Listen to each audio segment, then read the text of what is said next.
Europe.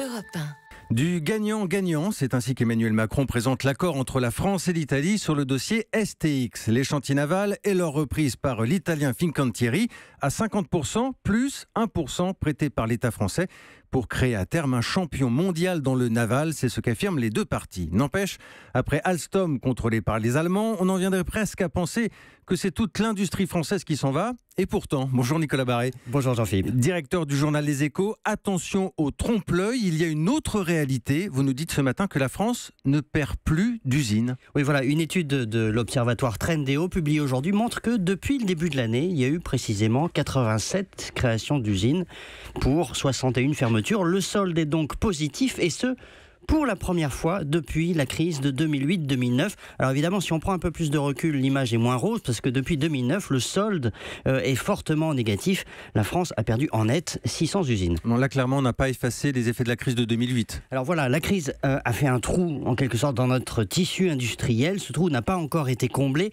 Je vous donne un exemple très frappant. On voit en ce moment que le secteur automobile se porte mieux, les ventes repartent. Eh bien, en réalité, nous n'avons pas retrouvé le niveau d'avant-crise en termes de production. L'an dernier, PSA, Renault, Toyota et Smart qui produisent sur le sol national ont produit 2 millions de voitures. En 2007, les mêmes en avaient produit 3 millions.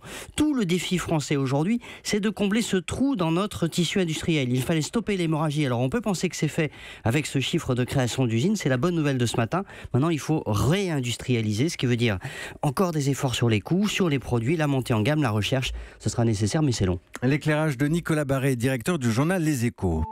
Europe. Europe 1.